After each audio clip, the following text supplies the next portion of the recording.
স্বপ্ন, আমরা জীবনে স্বপ্ন দেখতে থাকি, সেটা পূরণ করার পূর্ণ প্রয়াস করে থাকি। সন্তান অবশ্যই হবে। আমরা যা কখনো পাইনি, আমাদের সন্তান অবশ্যই তা পাবে। এটা যে অনুচিত সেটা আমরা ভাবি না, কিন্তু এটা ভুল, আর এই ভুল আমরা সকলেই করে থাকি।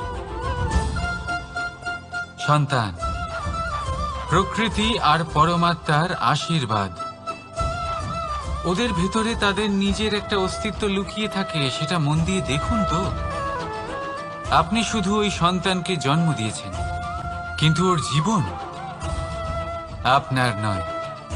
তাই নিজের সন্তানের সাথে থাকুন, সময় কাটান, ওদেরকে ভালোবাসুন, সবসময় প্রেরণা দিন, কিন্তু প্রেরণা দিন ওর নিজের অস্তিত্বকে বাড়ানোর জন্য, ওর নিজের স্বপ্ন পূরণ করার জন্য, আপনার স্বপ্ন পূরণ করার জন্য নয়। ওদের অস্তিত্বকে পূর্ণাঙ্গে বৃদ্ধি পেতে দিন।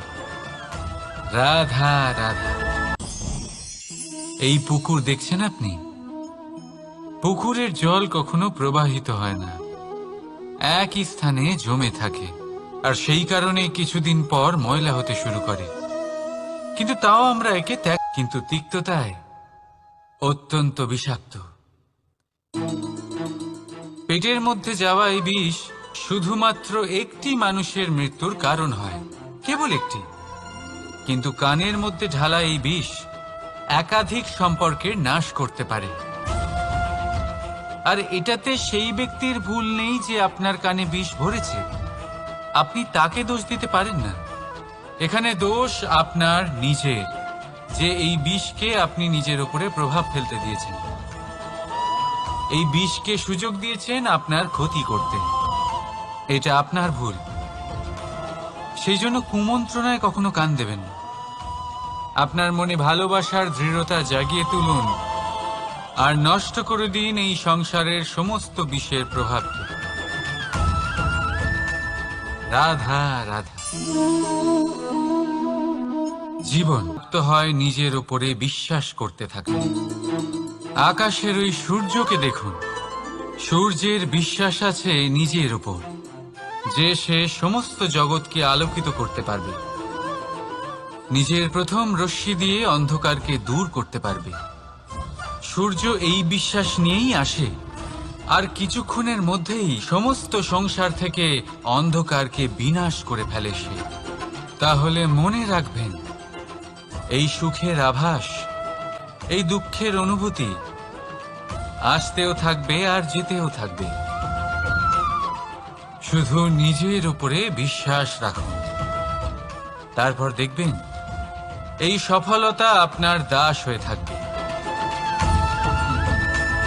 রাধা রাধা। চাঁদ কত শ্রেয়, শুভ্র, কত সুন্দর, কিন্তু যদি আপনি মনোযোগ সহকারে দেখেন তাহলে দেখবেন এই চাঁদেও দাগ আছে। আর এই দাগগুলি থাকার কারণে কি এই চাঁদের মাহাত্ম্য কখনো কমে যায়? কখনো নয়। এর কারণ হলো চাঁদের নিরন্তর চেষ্টা। একবার এই আকাশে দেখুন, এই অন্ধকার সবসময় চেষ্টা করে চাঁদকে ঢেকে দেওয়া, কিন্তু এই চাঁদ সবসময় এই অন্ধকারের সাথে লড়াই করতে থাকে।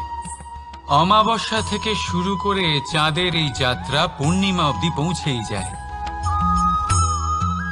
আর তাই এই চাঁদের পুজো করা হয়, এই কারণে এই চাঁদকে মাহাত্ম্য দেওয়া হয়।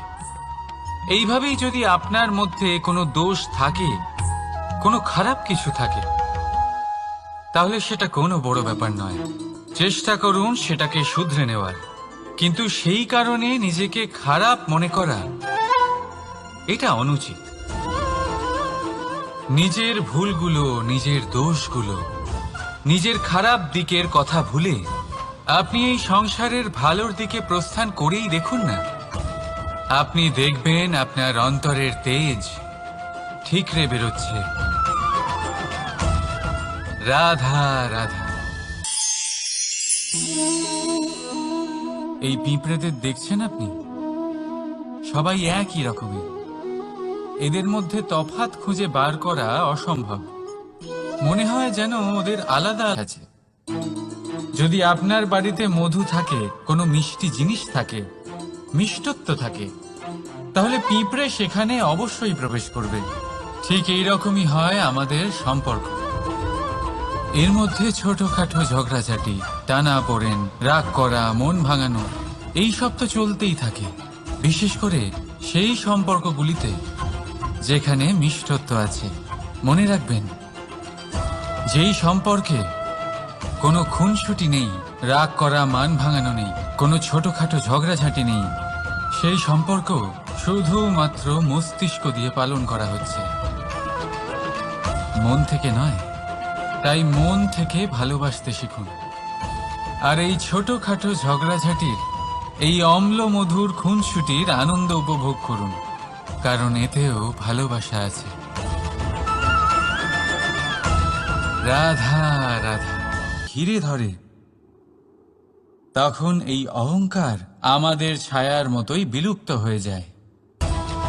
তাই সেই কারণে আপনার জীবনে সংকটের আগমন আপনার অহংকার নষ্ট করেই দেবে, কিন্তু তার জন্য সংকটের অপেক্ষা কেন করবেন?